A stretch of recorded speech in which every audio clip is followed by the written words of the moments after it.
A wall of muddy water tears through the Texas plains in the scorching summer of 1878, where a 9-year-old girl with copper braids and a tattered calico dress stands at the edge of death itself. Violet Cartwright, alone in a world that has already stolen her mother, watches as the last free Comanche chief drowns in the furious Red River, his body broken and bleeding from a cavalry ambush. Her choice to dive into that killing current will ignite a firestorm of conspiracy, betrayal, and a bond between two worlds that powerful men will murder to destroy. The summer of 1878 came to North Texas like a curse wrapped in fire and fury.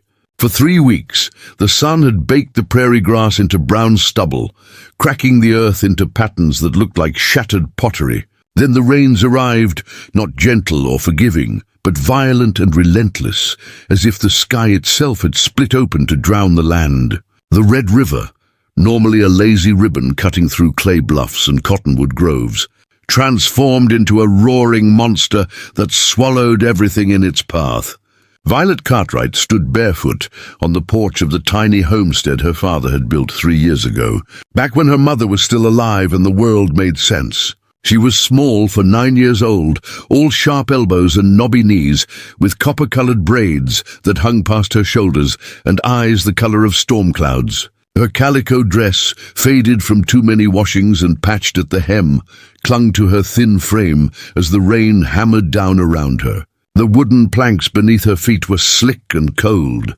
Her father had been gone since dawn, riding out to check the cattle before the storm hit full force. That was 6 hours ago.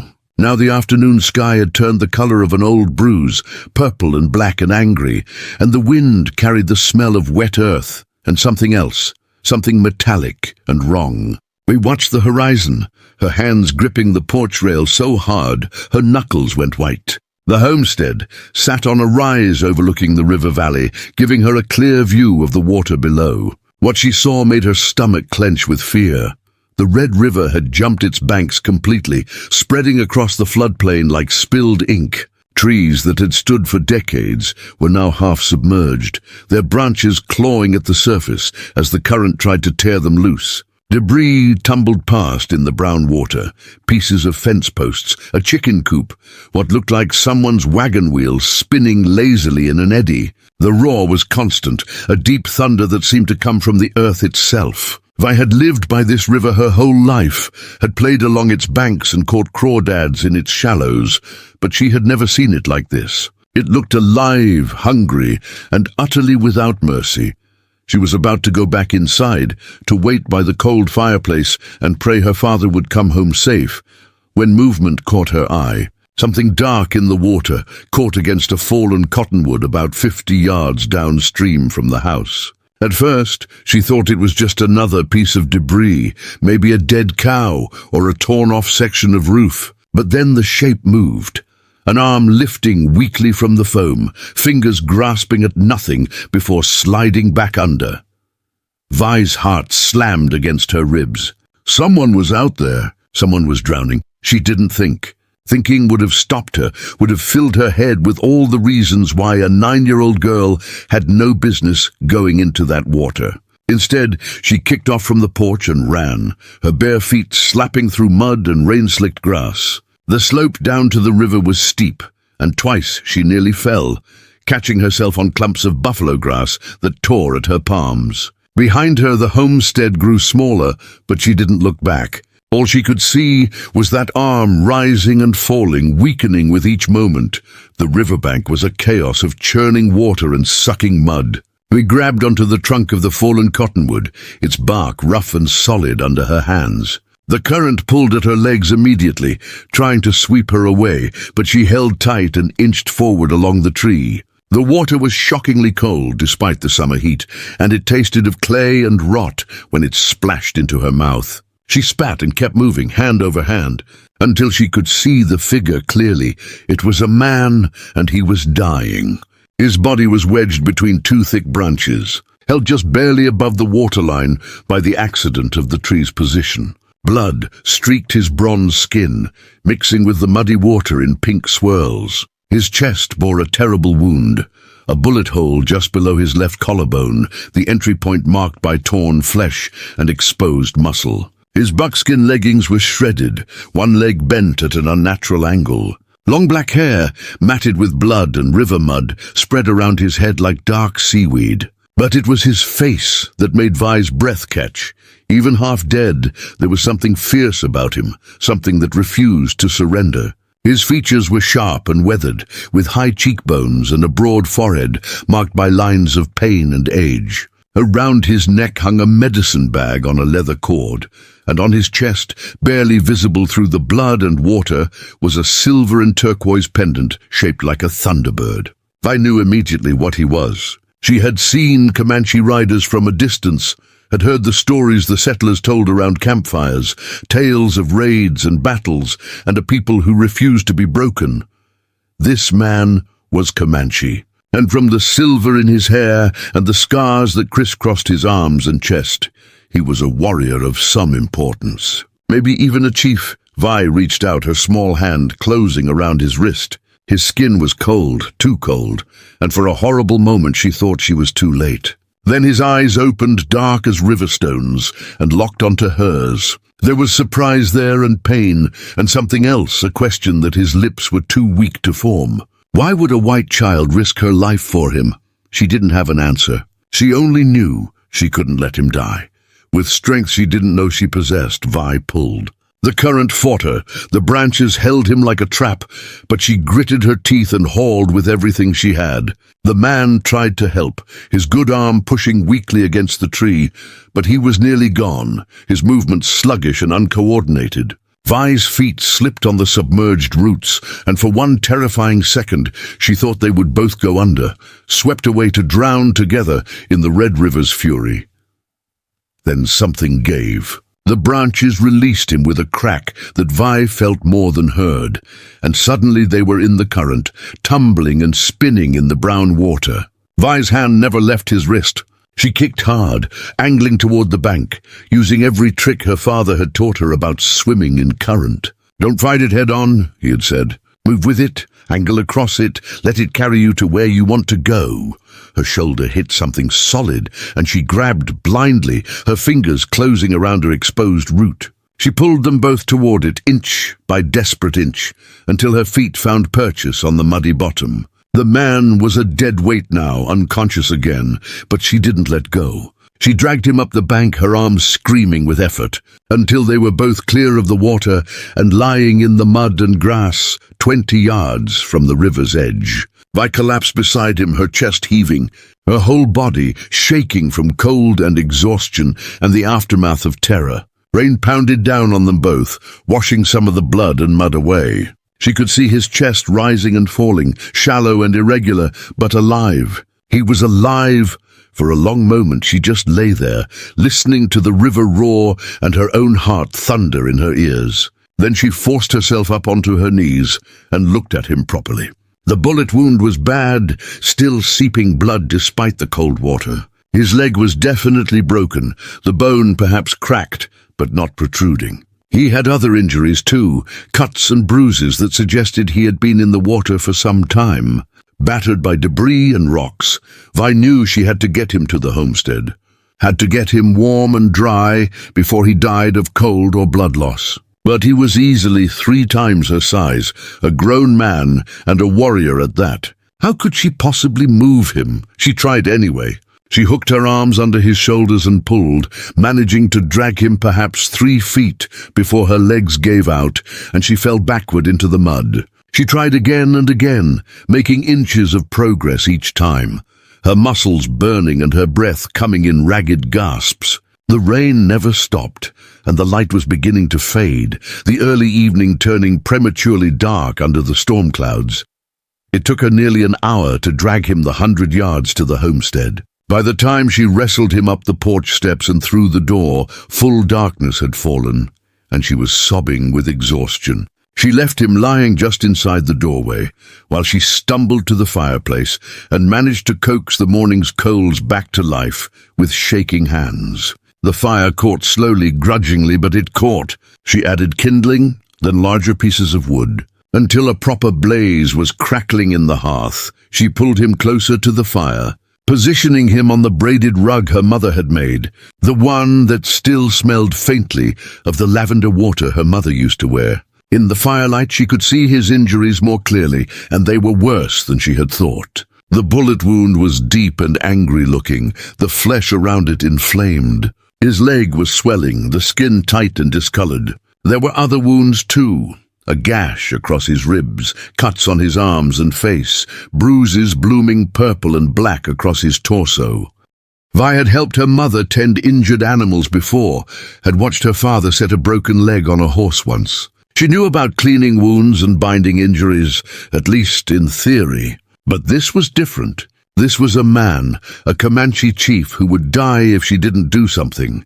She got water heating in a pot over the fire, then tore strips from an old sheet her mother had left in the trunk by the wall. While the water heated, she carefully cut away the remains of his buckskin shirt, exposing the bullet wound fully. It was bad. The bullet had gone in just below the collarbone, and the exit wound in his back suggested it had passed clean through, which was good. But the damage was extensive. She would have to clean it, pack it, and hope infection didn't set in. When the water was hot, she soaked the cloth strips and began to clean the wound as gently as she could. The Comanche chief stirred, a low groan escaping his lips, but he didn't wake. His skin was fever-hot now, despite the cold water of the river, and she knew that was a bad sign. She worked quickly, cleaning the wound as best she could, then packing it with clean cloth and binding it tightly with the strips. She did the same for the gash on his ribs and the various cuts on his arms. His leg was beyond her skill. She could tell it was broken, but she didn't know how to set it properly, didn't know if moving it wrong would make things worse. She compromised by binding it straight with pieces of wood from kindling, wrapping the whole thing as snugly as she dared. It wasn't good work, but it was the best she could do. When she was finished, she covered him with every blanket in the house and collapsed beside the fire, too exhausted to even think about moving to her own bed. The storm raged outside, rain hammering on the roof and wind howling around the corners of the homestead. Inside, the fire crackled and popped, casting dancing shadows on the rough log walls. The Comanche chief lay still and silent, his breathing ragged but steady. Vi's eyes drifted to the medicine bag around his neck and the thunderbird pendant on his chest. She wondered who he was, what his name might be, whether he had family somewhere worrying about him the way she worried about her father. She wondered how he had ended up in the river, shot and broken, and who had done this to him. Most of all, she wondered if she had just made the worst mistake of her life, because she knew what would happen if anyone found out she had saved a Comanche warrior. The settlers in the area lived in constant fear of raids, of stolen livestock and burned homes and violence that could erupt without warning. The army had been pushing the Comanche south and west for years, forcing them onto reservations, hunting down those who refused to go. If soldiers found a Comanche chief here, in her home, they would kill him without question. And they might kill her too for harboring him. But as she looked at his still face, at the lines of pain etched deep even in unconsciousness, she couldn't bring herself to regret pulling him from the river. He was a human being, and he had been dying, and that was all that mattered in that moment. Whatever came after, whatever consequences she would face, she would deal with them when the time came. She must have fallen asleep there by the fire, because the next thing she knew, light was filtering through the window and the rain had stopped. The storm had passed in the night, leaving behind a world washed clean and eerily quiet. Vi sat up, her body aching in a dozen places, and looked at the Comanche chief. He hadn't moved, but his breathing seemed a little stronger, a little more even. His fever had broken sometime during the night, and though his skin was still warm, it no longer burned to the touch.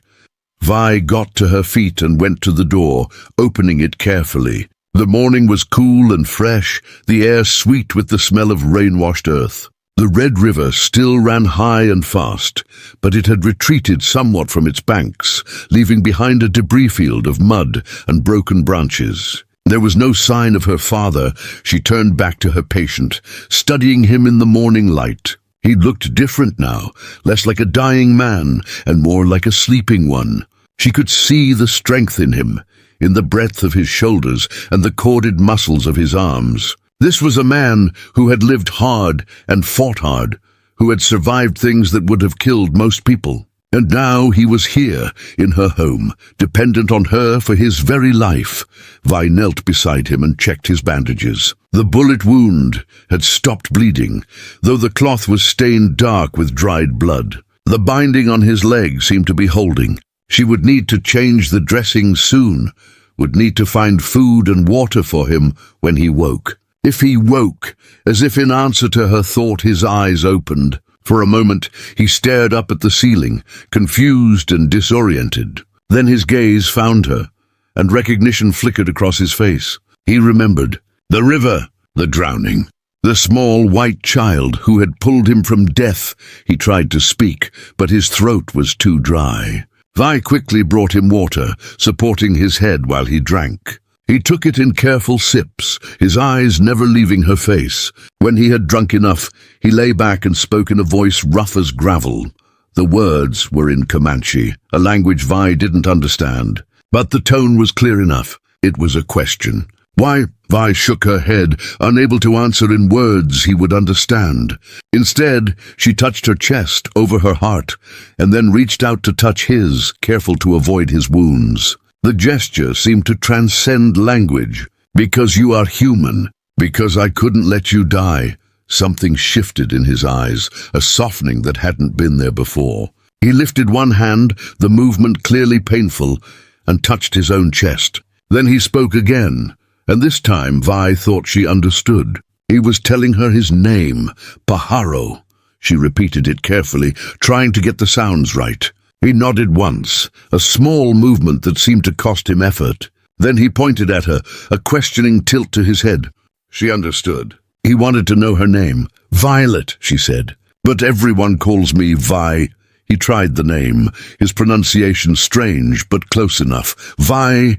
He nodded again, as if committing it to memory. Then his eyes closed, exhaustion pulling him back down into sleep. But before he slipped away completely, he reached out and took her hand in his grip weak but deliberate. It was a gesture of thanks, of acknowledgement, of something deeper that Vi couldn't quite name. A promise, perhaps. A bond forged in river water and blood between a Comanche chief and a 9-year-old white girl who had no business saving his life, but had done it anyway. Vi sat there holding his hand as the morning sun climbed higher and the world outside began to dry. She didn't know what would happen next, didn't know if her father would come home or if soldiers would come looking for Pajaro. She only knew that she had made a choice, had taken a life from the river's grasp, and that choice had changed everything. There was no going back now. Whatever came next, they would face it together. The last free Comanche chief and the little girl who refused to let him die.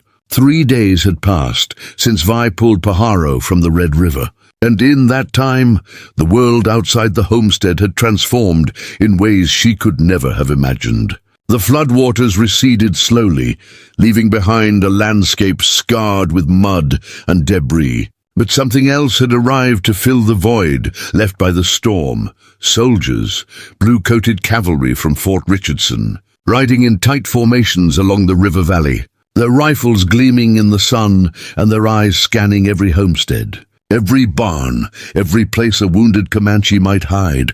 Vi watched them from the window, her heart hammering against her ribs as a patrol of 6 riders passed within 100 yards of the house. She had moved Pajaro to the root cellar beneath the kitchen floor, a cramped space her father had dug to store potatoes and preserved goods through the winter. It was dark and damp and barely large enough for a grown man to lie down, but it was hidden. The trapdoor was concealed beneath a woven rug, and unless someone knew exactly where to look, they would never find it. Pajaro had protested the move, his pride warring with his weakness, but Vi had been insistent. She had seen the way the soldiers looked at homesteads as they passed, their suspicion evident in every glance. They were hunting someone, and Vi knew with cold certainty that it was Pajaro they sought. The last free chief of the southern Comanche, the one who had refused every treaty, every promise of reservation land, every attempt to break his spirit. The army wanted him dead or in chains, and they would tear apart every building in North Texas to find him. Inside the cellar, Pajaro lay in the darkness, his fever climbing again, despite Vi's best efforts to keep his wounds clean. The bullet hole in his chest had begun to fester, the edges turning an angry red that spoke of infection creeping deeper. His broken leg throbbed with a pain that made him grind his teeth, and the smaller cuts and bruises had begun to stiffen his movements until every shift of position brought fresh agony. But worse than the physical pain was the knowledge of his helplessness. He who had ridden with the best warriors of his people, who had led raids across 3 territories and fought cavalry columns to a standstill, now depended on a white child for his survival. The bitter irony was not lost on him.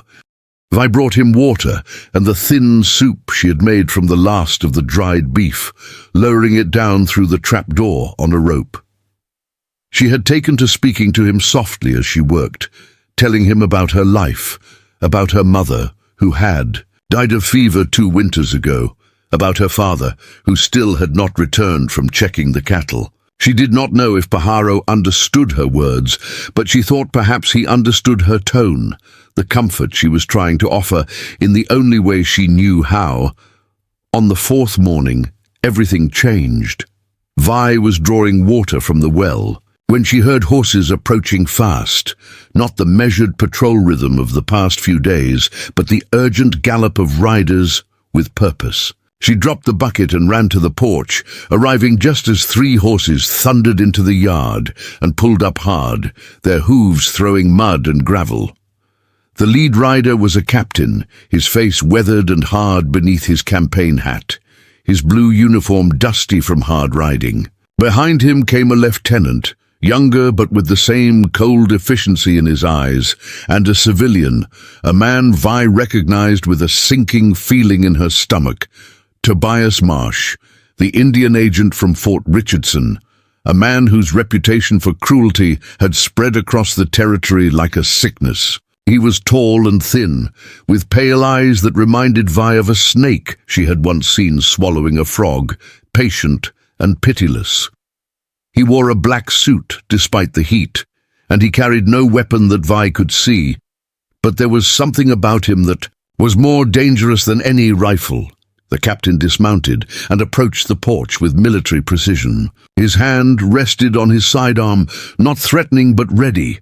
Vi forced herself to stand straight, to meet his gaze without flinching, though her legs trembled beneath her calico dress. "Miss Cartwright," the captain said, his voice clipped and formal. "I am Captain William Dresden of the 4th Cavalry. This is Lieutenant Hayes and Mr. Marsh from the Bureau of Indian Affairs. We need to search your property." Vi's mouth went dry, but she kept her voice steady. "What for, sir?" Dresden's eyes narrowed slightly. "We are tracking a dangerous Comanche renegade. Goes by the name Pajaro. He and his band attacked a supply wagon 6 days ago, killed 2 soldiers and a civilian driver. He was wounded in the engagement and we tracked him to the river. The storm washed away his trail, but we know he came this direction. Have you seen any sign of Indians in the area?" The lie came easily, perhaps too easily. "No, sir, just me here since the storm. My father went to check on the cattle before the flood hit, and he has not come back yet. I have been alone." It was the truth, or at least part of it. Her father had not returned, and she was beginning to fear he never would. But the absence of her father was also her greatest vulnerability, and she could see Dresden calculating that fact, weighing whether a 9-year-old girl alone would be easy to intimidate. Tobias Marsh stepped forward, his boots clicking on the porch steps. He looked at Vi with those cold eyes, studying her the way a man might study a bug before crushing it. "Alone," he said, his voice soft and oily. "That must be frightening for a child. All alone in this wilderness, with dangerous savages roaming the territory." You would tell us if you had seen anything, would you not? For your own protection." There was a threat buried in his words, subtle but unmistakable. Vi felt ice slide down her spine, but she lifted her chin and met his gaze. "I would tell you if I had seen anything, Mr. Marsh, but I have not." Dresden gestured to Lieutenant Hayes. "Search the property. Barn first, then the house." Vi's heart stopped. They were going to search the house. They would find the cellar, would pull up the rug and discover Pajaro lying helpless in the darkness below. Everything she had done, every risk she had taken, would be for nothing. Pajaro would be dragged out and shot, or worse, taken back to the fort and hanged as an example. And Vi herself might face charges for harboring an enemy of the territory. But as Hayes moved toward the house, a new sound cut through the morning air. Hoofbeats again, but from a different direction, coming from the south along the river road. Everyone turned to look, hands moving to weapons, and Vi felt a wild surge of hope mixed with dread. Who else could be coming? The rider appeared over. The rise, a single figure on the exhausted horse, and Vi's hope shattered into pieces. It was her father, Jacob Cartwright, his clothes torn and muddy, his face gaunt with exhaustion and something else, something that looked like fear. He rode into the yard and dismounted stiffly, his eyes taking in the soldiers, the Indian agent, and his daughter standing alone on the porch. Vi wanted to run to him, to throw herself into his arms and tell him everything, but something in his expression stopped her. He looked at her with an intensity she had never seen before, a silent message she could not quite read. "Be careful. Say nothing." "Mr. Cartwright," Dresden said, stepping forward, "we are searching for a wounded Comanche. Your daughter says she has seen nothing, but perhaps you have encountered signs during your absence." Jacob looked at his daughter for a long moment, and Vi saw the question in his eyes. "What have you done, child?" But he turned back to Dresden and shook his head. "I have been upriver, Captain. The flood scattered the herd, and I have been gathering them for 3 days. I saw no Indians, wounded or otherwise, just dead cattle and destruction." Marsh moved closer, his eyes flickering between father and daughter. "Convenient timing, Mr. Cartwright. Your return just as we arrived to search your property." Jacob's jaw tightened. "There is nothing convenient about losing half my herd to a flood, Mr. Marsh. Now, if you gentlemen want to search my home, go ahead. But I will thank you to be respectful of my property and my daughter." Hayes had already entered the house, his boots heavy on the wooden floor. Vi heard him moving through the rooms, opening doors, pulling aside curtains. Her breath came shallow and fast. Any moment now he would enter the kitchen, would see the rug, would perhaps notice the way it lay slightly askew where she had moved it that morning to bring Pajaro fresh water. But Hayes emerged a few minutes later, shaking his head. "Nothing in the house, Captain. Just what you would expect. I will check the barn and the outbuildings." As Hayes walked toward the barn, Vi felt her father's hand settle on her shoulder, a gentle pressure that said, "Stay calm, stay quiet, trust me." She leaned into him slightly, drawing strength from his presence, though her mind raced with questions. Did he know? Had he somehow guessed what she had done? And if so, would he protect her or turn Pajaro over to save his own family? The search of the barn and outbuildings took another 20 minutes, but yielded nothing. Dresden's frustration was evident in the tight line of his mouth and the way his hand kept clenching and unclenching on his sword hilt. Finally, he turned back to Jacob, his voice hard with suspicion. "If you see any sign of this Indian, you report it immediately to Fort Richardson. Pajaro is extremely dangerous. He has killed soldiers and civilians alike. He will not hesitate to murder you and your daughter if he gets the chance. Do you understand?" Jacob nodded slowly. "I understand, Captain. We will be careful." Marsh lingered even after Dresden and Hayes had mounted their horses.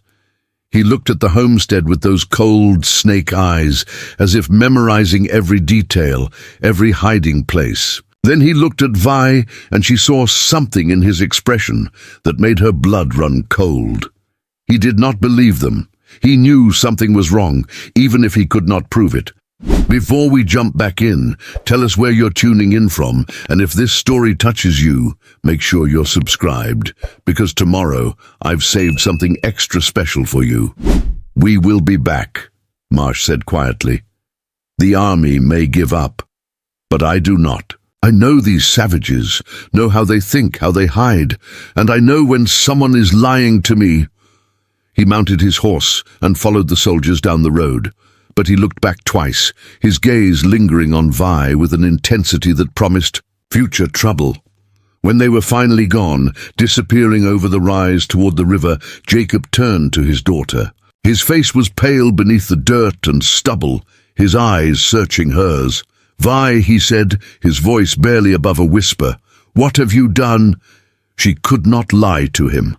The words spilled out in a rush, the whole story tumbling over itself. The storm, the river, the drowning man, her desperate rescue, the 3 days of hiding and tending his wounds. She told him everything, her voice breaking with the weight of it, and when she finished, she looked up at her father with tears streaming down her face. I could not let him die, Pa. I could not. Jacob was silent for a long time, his hand still resting on her shoulder. Finally, he sighed, a sound that seemed to come from the depths of his soul. Show me, he said simply. Vi led him inside and pulled back the rug, revealing the trapdoor. She lifted it carefully, and the smell of the cellar rose up, damp earth and sickness and the sharp tang of infected flesh. Jacob descended the ladder, and Vi followed with a lamp. Paharo lay in the darkness, his eyes open and watching. Even wounded and helpless, there was something undeniably dangerous about him, a coiled intensity that spoke of a man who had lived by violence and would die by it if necessary. His hand had moved to the knife at his belt, ready to fight even in his weakened state. But when he saw Jacob, something changed in his expression. Recognition flickered across his face. Followed by confusion and something that might have been hope, Jacob knelt beside him, studying his wounds with the practiced eye of a man who had served in the war and seen plenty of battlefield injuries. He looked at the festering bullet wound, the poorly set leg, the dozens of smaller cuts and bruises. Then he looked at Paharo's face, and Vi saw tears suddenly gleaming in her father's eyes. Paharo, Jacob said, his voice rough with emotion. I thought you were dead. They said you died at Adobe Walls. Vi stared at her father in shock. You know him? Jacob nodded slowly, still looking at Paharo.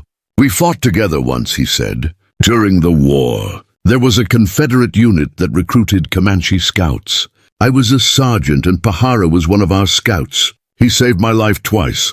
Once from Union cavalry, once from a rattlesnake I did not see. I owe him a debt I can never repay. Paharo's hand relaxed on his knife.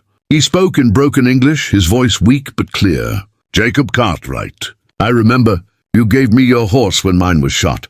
You called me brother. I did, Jacob said. And I call you brother still. But Paharo, this is madness. The army wants you dead. Marsh wants you dead. You cannot stay here. They will come back, and next time they will search more thoroughly. They will find you. Paharo's eyes closed, exhaustion and pain overwhelming him. Then I will die here, he said. Better than reservation. Better than cage. No, Jacob said firmly. You will not die here, and you will not die in a cage. But we need help. We need someone who can treat your wounds properly, someone we can trust. He looked at Vi, and she saw the calculation in his eyes, the weighing of impossible choices. Finally, he seemed to come to a decision. There is a woman, he said. Sarah Blackwood. She lives alone about 5 miles north, near the creek. She was a nurse during the war, patched up more soldiers than I can count. She's also Creek Indian on her mother's side. If anyone will help us, it will be her. Vi felt a surge of hope. You will bring her here. Jacob shook his head. Too dangerous. They are watching the roads now. But tonight, after dark, we can move Paharo. The floodwaters have gone down enough that we can use the old river trail. It will be hard going, especially with his injuries, but it is our only chance. He climbed back up the ladder, and Vi followed. In the kitchen, he pulled her close, holding her tight. "You are the bravest person I know," he said quietly, "and the most foolish. What you did, pulling him from that river, it was incredibly dangerous. You could have drowned. And harboring him here, lying to soldiers, you have put yourself in terrible danger. But you would have done the same," Vi said, her voice muffled against his chest. "You said he saved your life. You said you called him brother." Jacob pulled back and looked at her, really looked at her, and Vi saw pride and fear warring in his expression. "Yes," he said. "I would have done the same. God help us both. I would have done exactly the same." They spent the rest of the day preparing for the night's journey. Jacob rigged a travois from blankets and saplings, a frame that could be dragged behind a horse to carry an injured man. He checked their supplies, making sure they had enough food and water for the trip. He changed Pajaro's bandages again, cleaning the wounds as best she could with the limited supplies they had. The infection was getting worse. She could see that clearly now. Red lines were beginning to radiate from the bullet wound, spreading like roots beneath the skin. If they did not get him proper medical care soon, he would die regardless of what the soldiers wanted.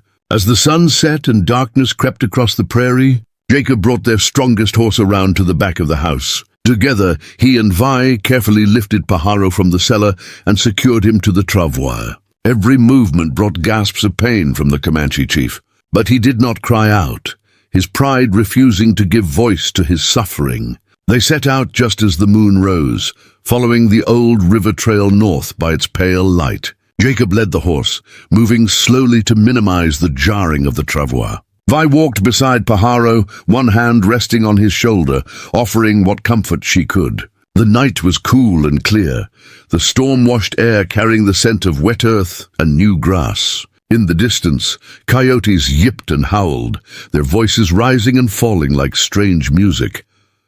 They had traveled perhaps 3 miles when Vi heard it. The sound of horses behind them, moving fast through the darkness. She looked back and saw torches, at least a dozen of them, spread out in a line and moving steadily closer.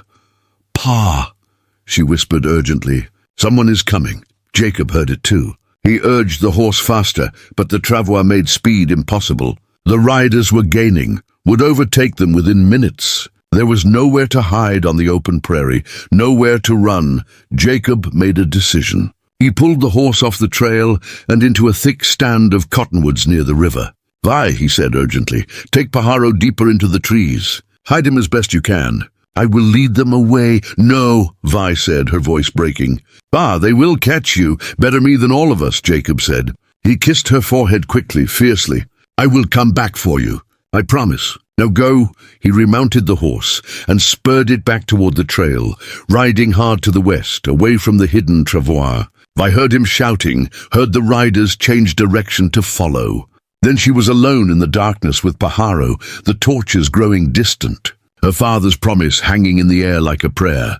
She knelt beside the travois, her hand finding Pajaro's in the darkness. The Comanche chief's fingers closed around hers, a grip that was weak but determined. In his own language, he spoke words she could not understand, but she thought she caught the meaning. "Your father is brave." Like his daughter, together they waited in the shadows of the cottonwoods, listening to the sounds of pursuit fade into the distance, not knowing if Jacob would keep his promise, not knowing if the dawn would bring salvation or death, but knowing that whatever came next, they would face it together.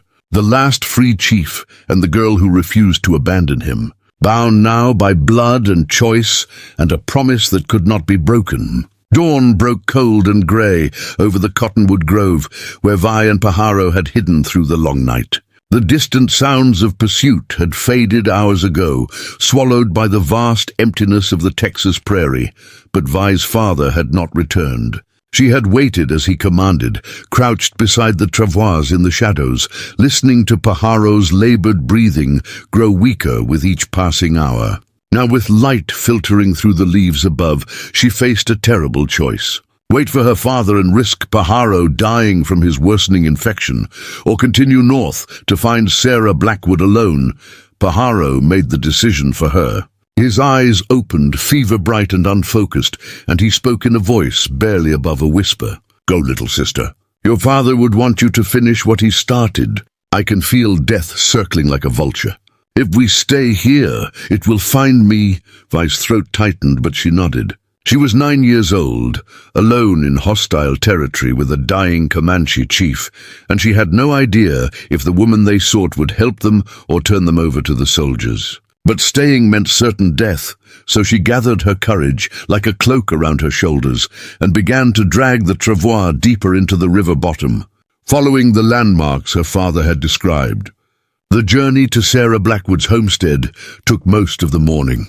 Vi pulled the travois herself, her small hands blistering and bleeding where the ropes cut into her palms. The horse had gone with her father, leaving her with only her own strength to move Pajaro's considerable weight. She stopped frequently to give him water and check his wounds, and each time she saw the infection spreading further, the red lines now reaching toward his heart like grasping fingers. He drifted in and out of consciousness, sometimes speaking in Comanche to people who were not there, other times gripping her hand with surprising strength and forcing out words in broken English.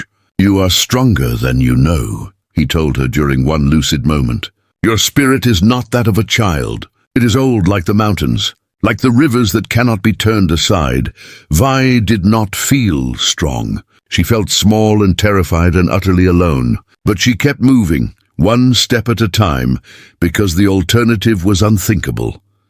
Sarah Blackwood's cabin appeared like a mirage through the heat shimmer of midday. It sat in a clearing beside a creek that still ran high from the recent floods, a sturdy structure built from creekstone and hewn timber. Smoke rose from the chimney, and Vi could see a vegetable garden behind the house, the plants battered by the storm but still standing. A milk cow grazed in a small pasture, and chickens scratched in the yard. It looked peaceful, safe, a refuge from the violence and fear that had consumed the past days. Vi approached cautiously, pulling the travois into the shade of a large oak tree before walking to the cabin door. Her knock was timid at first, then stronger when no one answered. Finally the door opened, and Vi found herself looking up at one of the most striking women she had ever seen.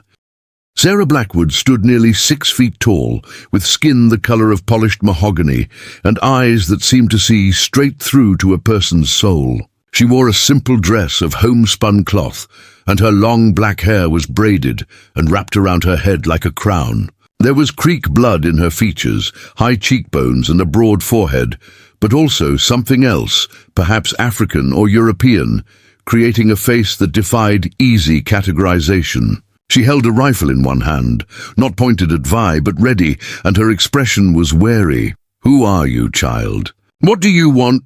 Vi's carefully rehearsed words tumbled out in a rush. "My name is Violet Cartwright. My father is Jacob Cartwright. He said you were a nurse during the war. He said if anyone could help, it would be you. Please, I have someone who is dying and I do not know what else to do." Sarah's eyes narrowed.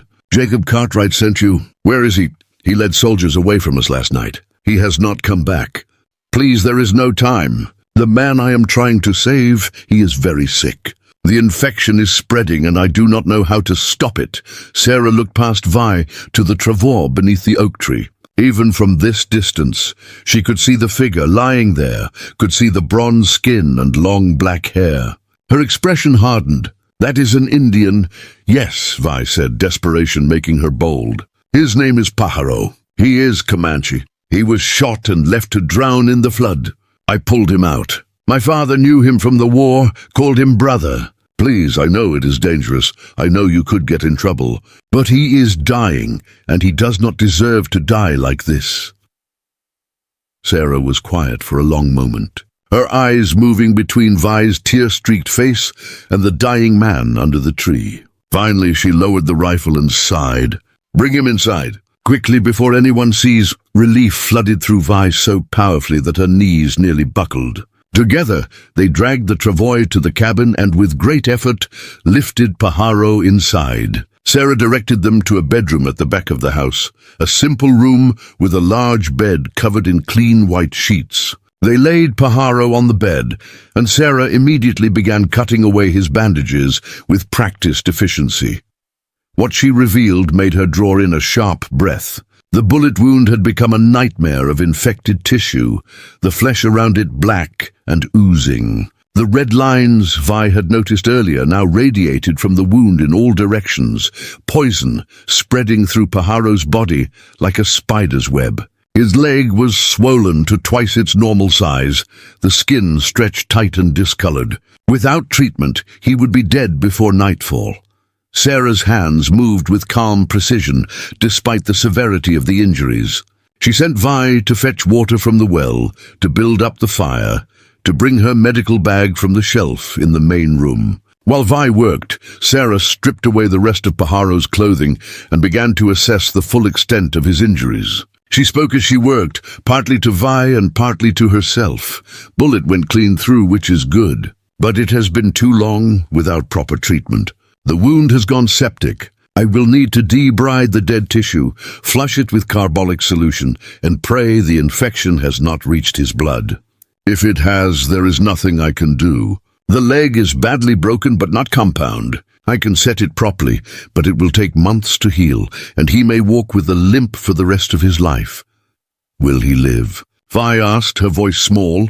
Sarah looked at her, and Vi saw both compassion and brutal honesty in those dark eyes. I do not know, child. He is strong, I can see that. But he has lost a lot of blood, and the fever is very high. The next 24 hours will tell the tale. All we can do is fight for him and hope it is enough. What Sarah did next was not easy to watch. She worked for hours, cutting away infected tissue, cleaning the wound with solutions that made Pajaro cry out even in his unconscious state, packing the cavity with medicated gauze. She reset the broken leg with a series of sharp pulls and twists that made Vi turn away, unable to witness the violence necessary for healing. Through it all, Sarah's hands never shook, her focus never wavered. This was a woman who had seen the worst of war, who had held dying men together with nothing but skill and determination. When she was finally finished, Pajaro lay still and pale on the bed, his breathing shallow but steady. Sarah had cleaned him completely, had dressed him in one of her late husband's nightshirts, had covered him with blankets against the fever chills that racked his body. She wiped sweat from her own forehead and looked at Vi with tired eyes. Now we wait, she said simply, and we pray. But child, you need to understand something. Even if he lives, even if he recovers, he cannot stay here. The soldiers are looking for him. Eventually, they will come here. I'm known to have sympathy for the Indian cause. I'm one of the first places they will search. Vi nodded, exhaustion and worry making her thoughts sluggish. I understand. But where can he go? He is wanted across the territory. Sarah was quiet for a moment, considering. There is a place, she said finally, in the Wichita Mountains, 3 days' ride west. A hidden canyon where some of the free Comanches still gather.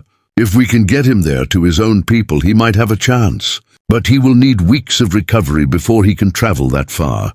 Weeks we might not have, Vi said. No, Sarah agreed. We might not.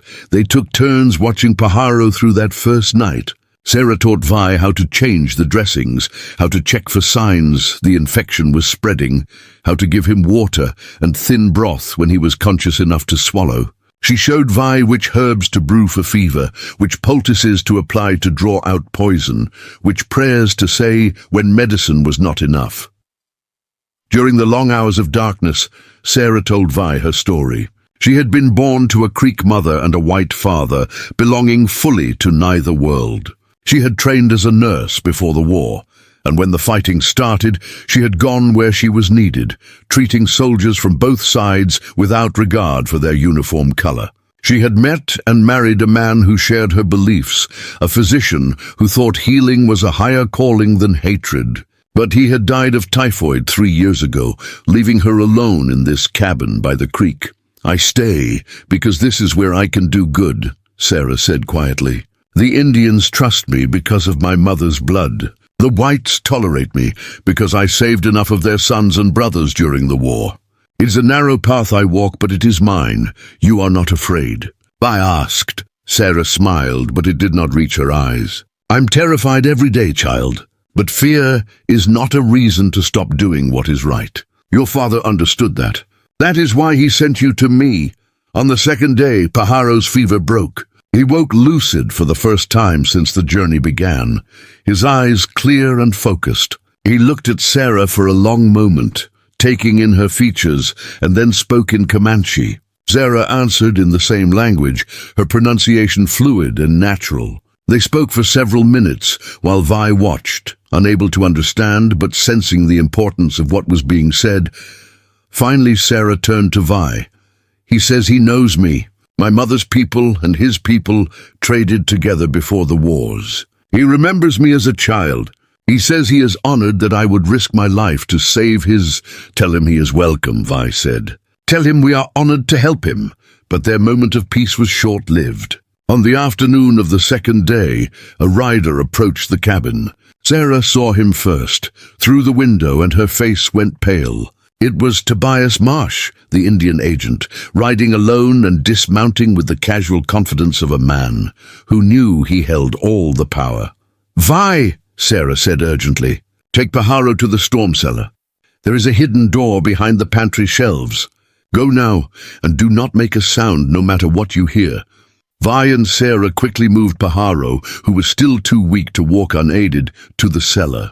It was cramped and dark, smelling of earth and preserves, but it was hidden. Vi crouched beside Pajaro in the darkness, her hand over his mouth to muffle any sound.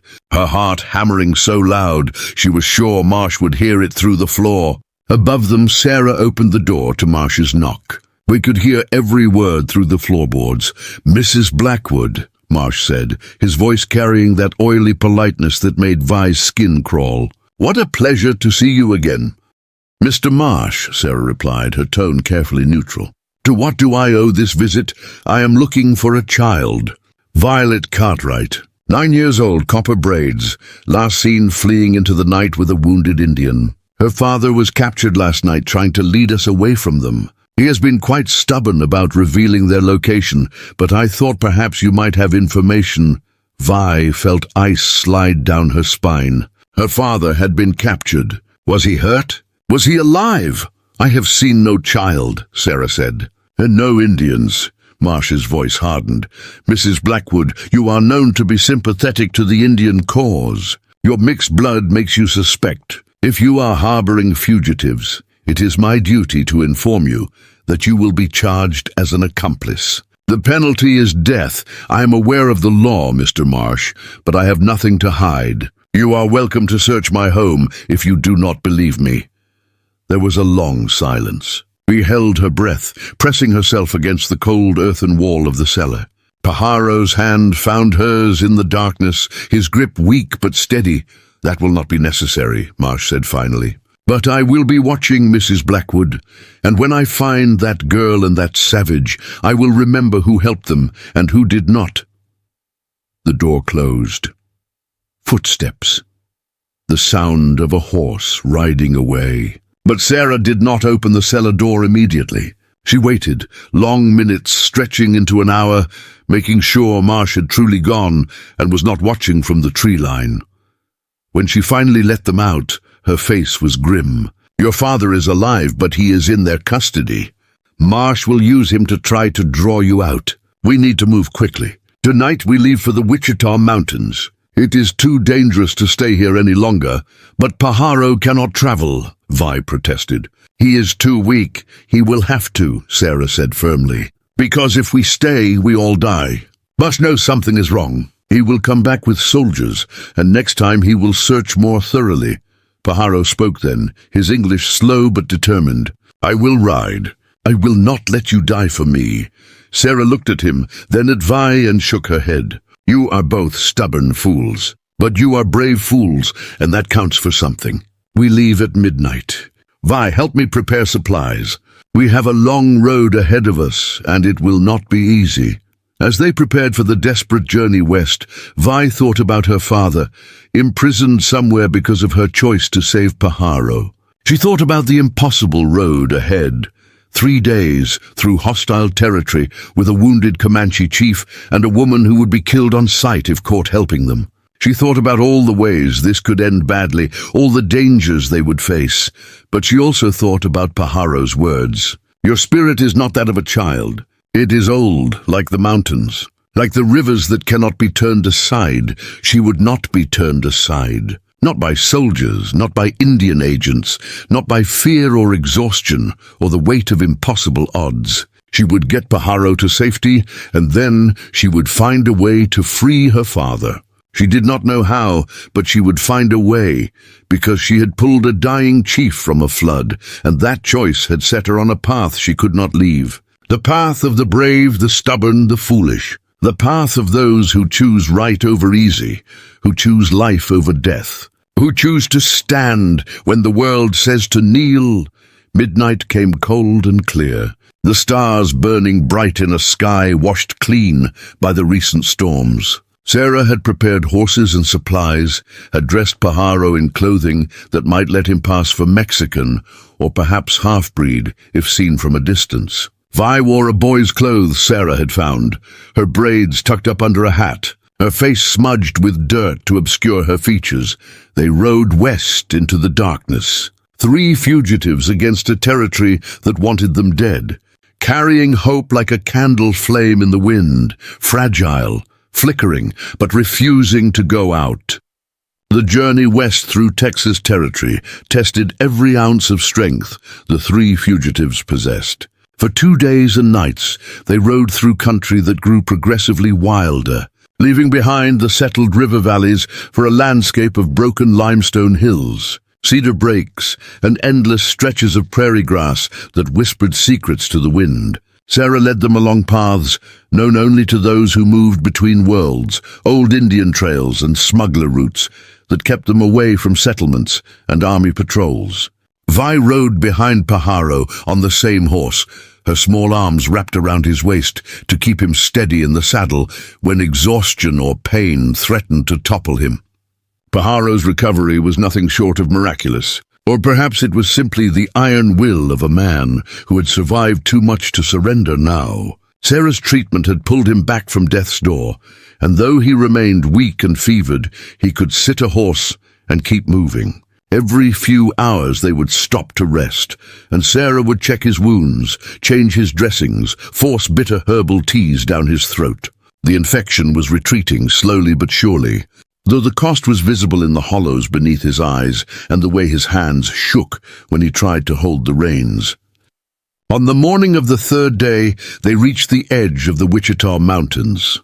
These were not mountains in the grand sense, not the towering peaks Vi had heard about in stories of the Rockies or the Sierras. Instead, they were ancient granite domes that rose from the prairie like the bones of the earth itself, weathered and worn by countless ages. The rocks glowed red and pink in the dawn light, and scattered among them were stands of post oak and blackjack, along with clear streams that tumbled down from hidden springs.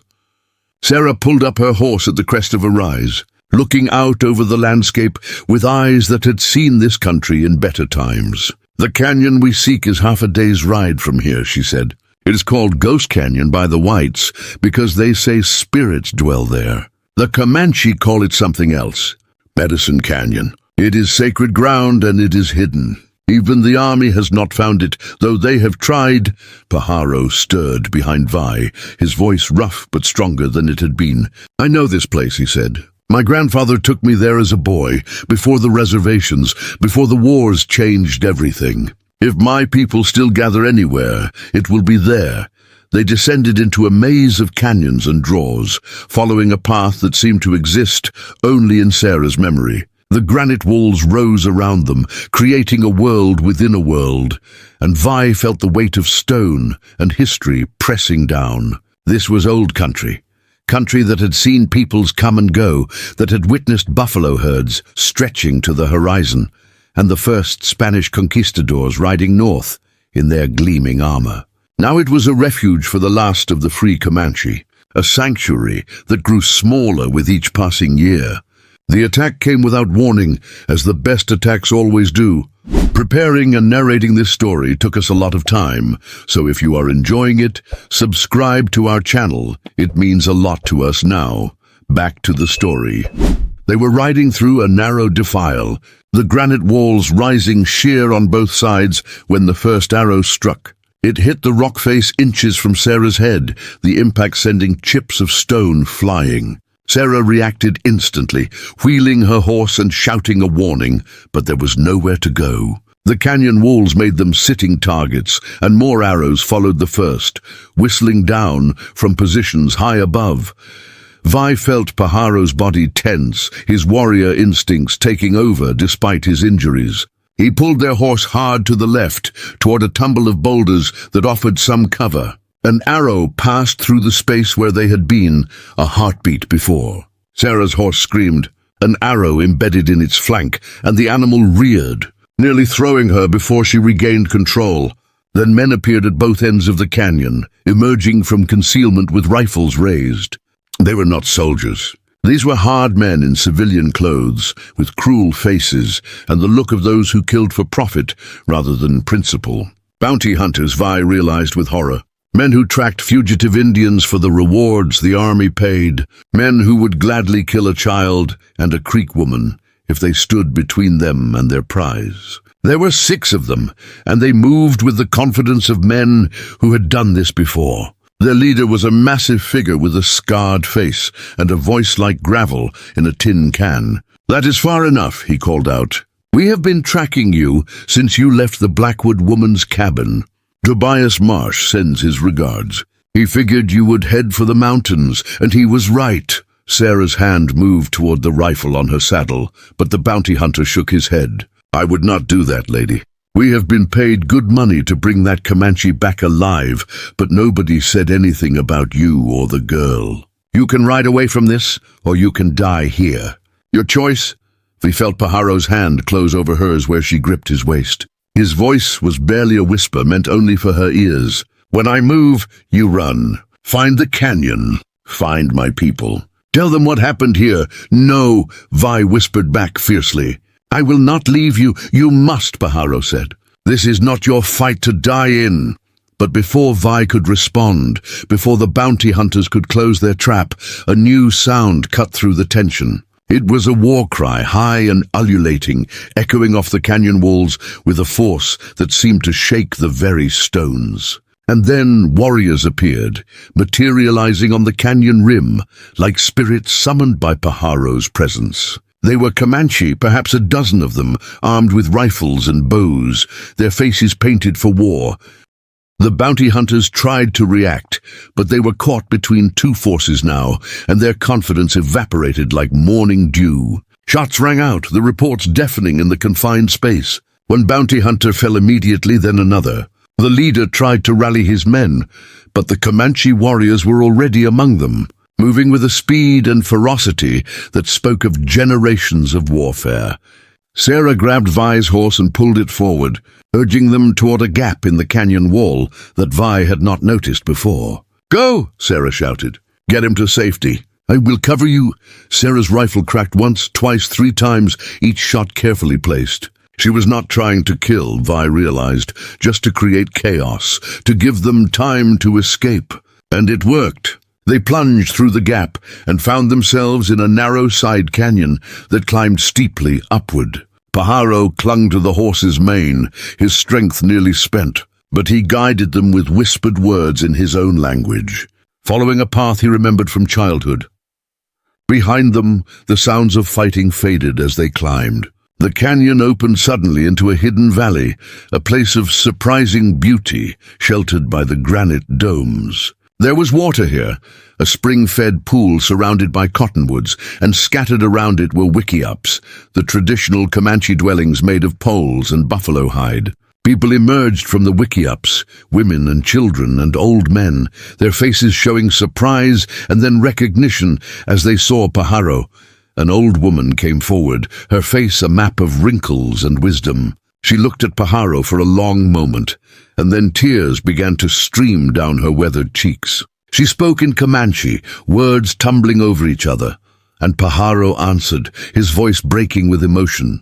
We did not understand the words, but she understood the reunion. This was his family, his people. He had come home. The old woman turned to Vi, studying her with eyes that seemed to see everything. She spoke again, and though Vi could not understand the language, she heard the question in it. "Who is this white child who brought our chief home?" Paharo answered, and whatever he said made the old woman's expression soften. She reached out and touched Vi's face with a hand gnarled by age and work, a gesture of blessing or perhaps simply recognition. Then she called out to the others, and suddenly Vi was surrounded by people, hands helping her down from the horse, voices speaking words of welcome in a language she could not comprehend, but whose meaning was clear enough.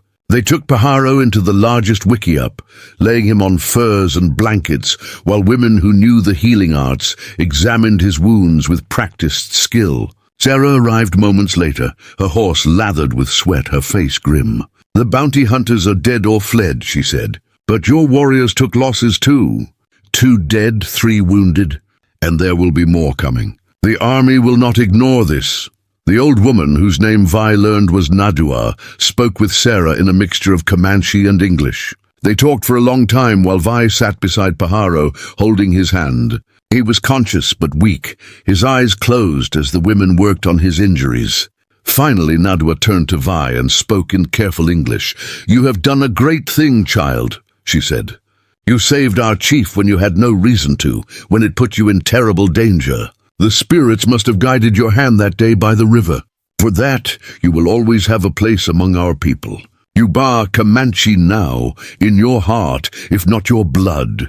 Vi felt tears sting her eyes, exhaustion and emotion overwhelming her defenses. "But my father," she said. "He's a prisoner because of what I did. I have to help him." Nadwa nodded gravely. "We know of your father's capture. Word travels fast in this country, even to those who hide in the mountains. Your father is being held at Fort Richardson, awaiting trial for aiding a fugitive.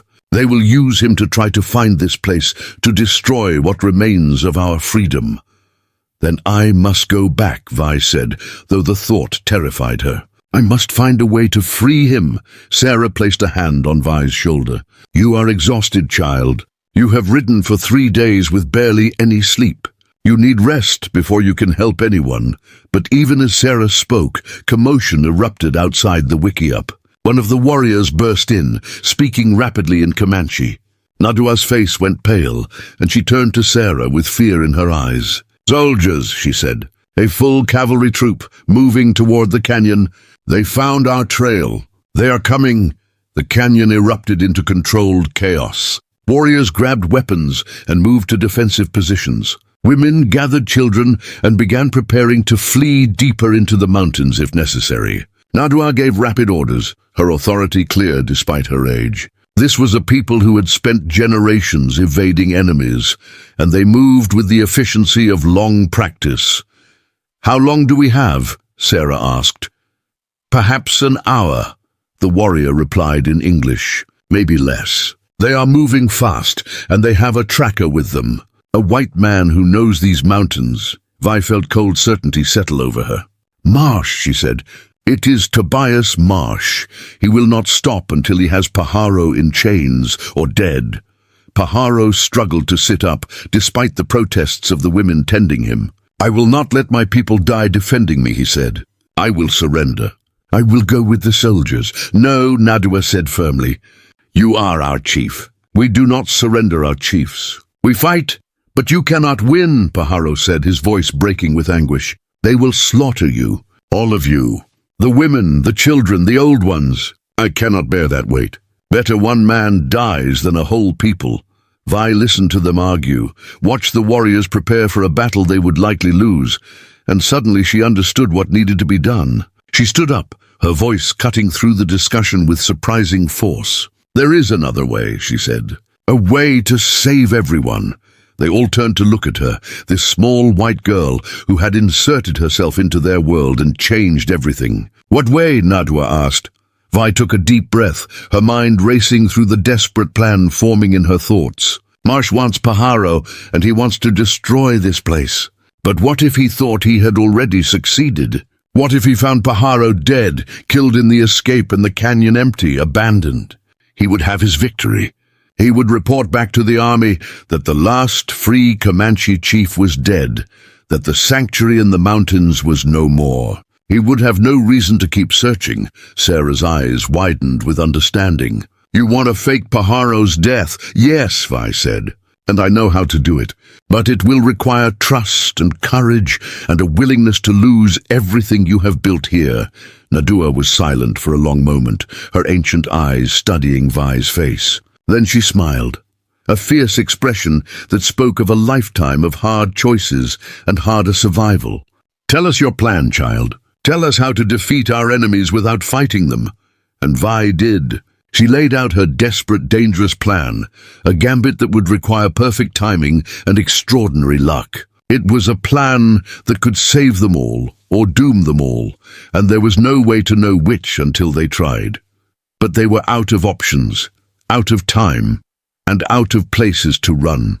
So they prepared to execute Vi's plan, knowing that within the hour soldiers would arrive expecting a battle. What they would find instead would be something else entirely, a mystery that would change the course of the war between the Comanche and the white settlers, a deception that would echo through history. And at the center of it all, a 9-year-old girl who had pulled a chief from a flood and refused to let go. The warriors took their positions, not for battle, but for theater. The women and children began to move deeper into the canyon, following secret trails that would take them to other hiding places, other sanctuaries scattered through these ancient mountains. And Pajaro, with great effort and greater pain, prepared to die, not truly, not permanently, but convincingly enough that Tobias Marsh would believe it and report it and end his hunt. It was a desperate gamble, and they all knew it, but it was also their only chance. The sound of approaching hoofbeats echoed through the canyon, growing steadily louder. They looked at Pajaro, at Sarah, at Nadua, and all the people who had placed their trust in her plan. She thought about her father in his prison cell, waiting for a rescue that might never come. She thought about the flood that had started all of this, the moment when she had chosen to jump into that killing current instead of standing safely on the shore. Every choice since then had flowed from that first choice, like water following the path of least resistance, but carving canyons in its wake. And now she would make one more choice, perhaps the most important one of all. The soldiers entered the canyon, and Vi's plan began. The cavalry troop entered Medicine Canyon with the confidence of men who believed they had their quarry cornered. Captain Dresden led the formation, his saber drawn and glinting in the afternoon sun, while behind him rode 30 soldiers in tight ranks. And beside Dresden, mounted on a black gelding that seemed to match his soul, rode Tobias Marsh. His pale eyes scanned the canyon walls with predatory intensity, looking for any sign of ambush, any hint of the trap he was certain awaited them. What they found instead was devastation. The Comanche camp lay in ruins, wickiups collapsed and burning, belongings scattered as if the inhabitants had fled in panic. Bodies lay motionless on the ground, 3 of them positioned carefully to suggest a desperate last stand. And in the center of it all, near the spring-fed pool where cottonwood leaves drifted on the breeze, lay the body of a man dressed in buckskin and adorned with the silver and turquoise thunderbird pendant that every soldier in the territory had been told to watch for. Pajaro, the last free chief. Dead!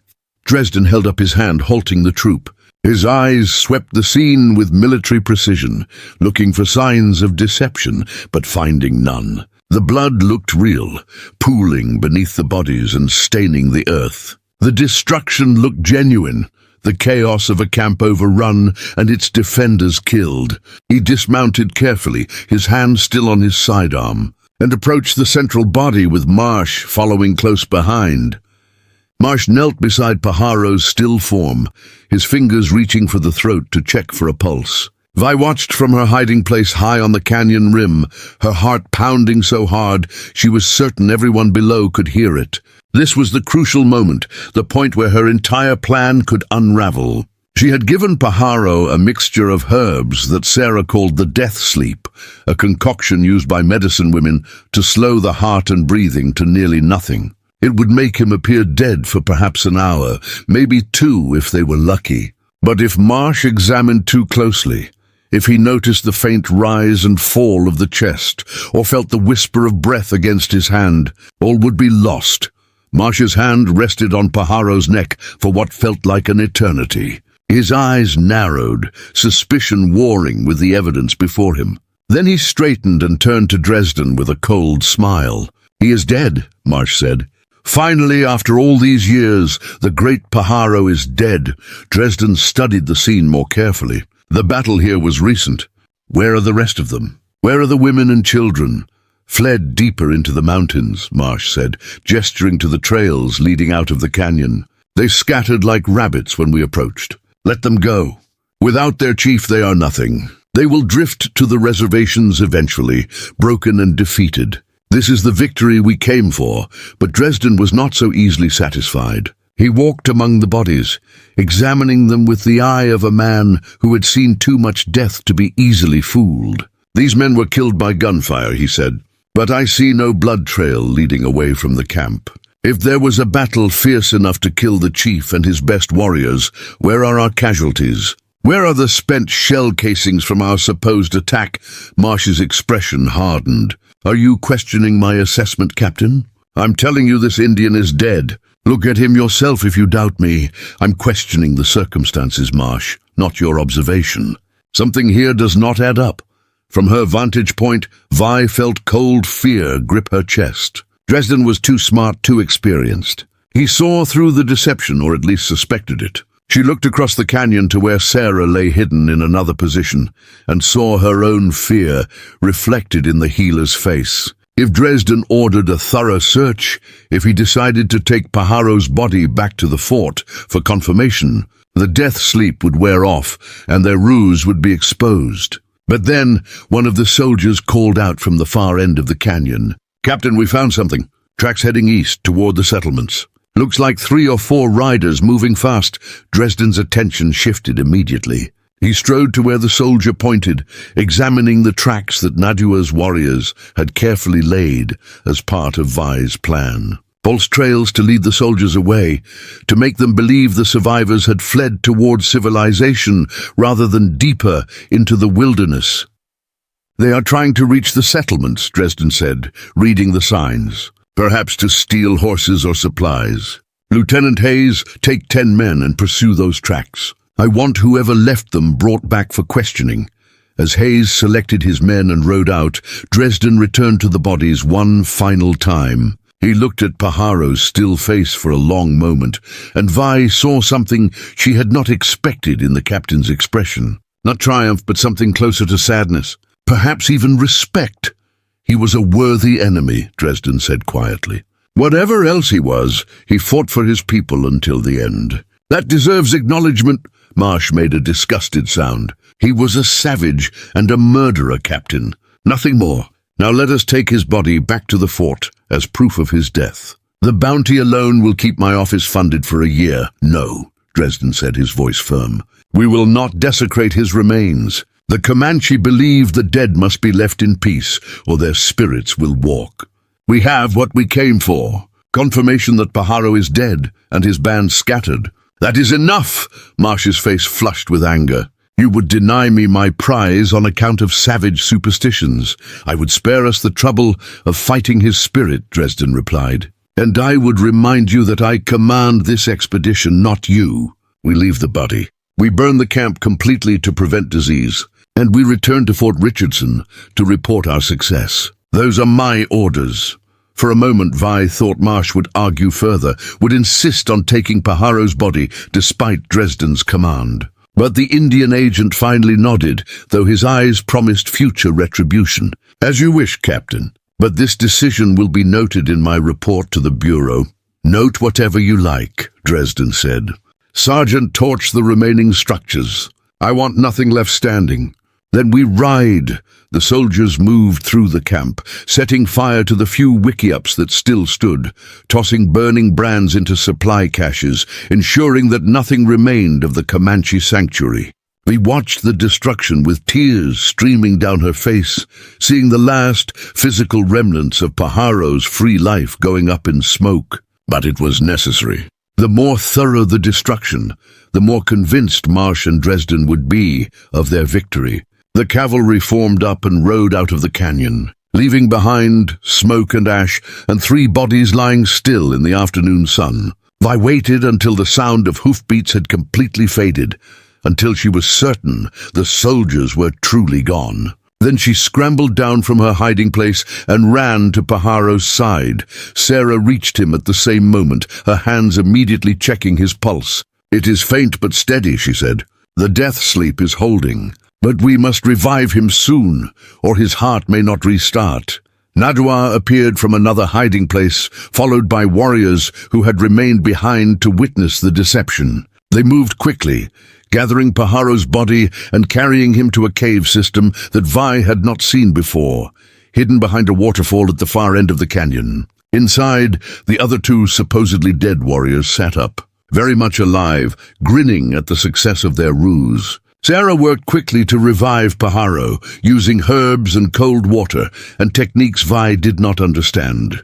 For terrible minutes nothing happened, and Vi felt panic rising in her throat. What if they had miscalculated? What if the death sleep had been too strong, had stopped his heart for real? Then Pajaro gasped, his eyes flying open, his body convulsing as life flooded back into it. He coughed and sputtered, and Nadua held him steady, speaking soft words in Comanche. When he could finally breathe normally again, he looked at Vi with eyes that held a mixture of awe and gratitude. "You did it," he said, his voice barely a whisper. "They believed I was dead," Dresden suspected, Vi said. "But Marsh wanted to believe, and that was enough. They think you are gone. They think this place is destroyed. You are free now. Truly free." But Pajaro shook his head slowly. No one is truly free while their people suffer. While children are forced onto reservations and denied their way of life. While men like Marsh hold power over life and death. I may have escaped this trap, but my people are still caught in a larger one. Nadua placed a weathered hand on his shoulder. "Which is why we must be wise, not just brave. We must choose our battles carefully. Survival is victory enough for now." The group remained hidden in the cave system for 2 more days, allowing time for the soldiers to move far from the area before emerging. During that time, Pajaro's strength slowly returned, though he would carry the scars of his ordeal for the rest of his life. Vi spent the hours learning Comanche words from the children, hearing stories from the elders about how things had been before the reservations, before the wars that had broken their world. On the 3rd morning, Sarah approached Vi with news that made her heart sink. "I must return to my cabin," she said, "and you must come with me. Your father's trial is set to begin in 5 days at Fort Richardson. If we ride hard, we can reach there in time." Vi looked at Pajaro, torn between staying with the people who had become like family and fighting for the father who had sacrificed everything for her. Pajaro saw her struggle and spoke with the wisdom of a chief. "Go, little sister. Your father needs you now. You have given me the greatest gift anyone could give, the gift of life and freedom. Now you must fight for your father's freedom. And when you have won that battle, you will always have a home here among us." The farewell was harder than Vi had imagined. Nadua pressed a small leather pouch into her hands, containing herbs and a carved stone pendant. "For protection," she said, "and to remind you that you carry our blood now, in spirit if not in flesh." The ride back east was grueling, pushing both horses and riders to their limits. Sarah and Vi spoke little, conserving their energy for the journey, but Vi's mind raced with plans and fears. What would she say at the trial? How could she possibly convince a military court to release her father, when doing so would mean admitting her own crimes? They reached Fort Richardson on the evening of the 4th day, as the sun was setting in a blaze of orange and red. The fort was a sprawling complex of wooden buildings surrounded by a stockade wall, with soldiers moving about on their various duties. Sarah led them to a boarding house just outside the fort walls, run by a widow named Mrs. Chen, who asked no questions and accepted payment in advance. "The trial begins tomorrow at noon," Sarah said, as they settled into their small room. "I have a friend in the fort, a clerk who owes me a favor. He can get us into the courtroom. But Vi, you must understand something. If you speak in your father's defense, if you admit to saving Pajaro, you will likely be arrested yourself. They could charge you as an accomplice. You could go to prison." Vi set her jaw with a determination that would have made Pajaro proud. "Then I will go to prison, but I will not let my father hang for doing what was right." That night, Vi barely slept. She lay awake, listening to the sounds of the fort. The changing of the guard, the distant bugle calls, the occasional laughter from the saloons in the settlement beyond. She thought about everything that had happened since that day by the flood, how one choice to save a drowning man had led her on this impossible journey. And she thought about what she would say tomorrow, how she would convince hardened military men to show mercy. Dawn came too quickly. Sarah helped Vi dress in the cleanest clothes they had, brushing her copper braids until they shone. "You are brave beyond your years," Sarah said quietly. "Your mother would be proud." The courtroom was packed when they arrived, every seat filled with soldiers and civilians eager to witness the trial of the man who had aided the infamous Pajaro. Jacob Cartwright sat at a rough wooden table, his hands in irons, his face gaunt from days in captivity, but his eyes still fierce with defiance.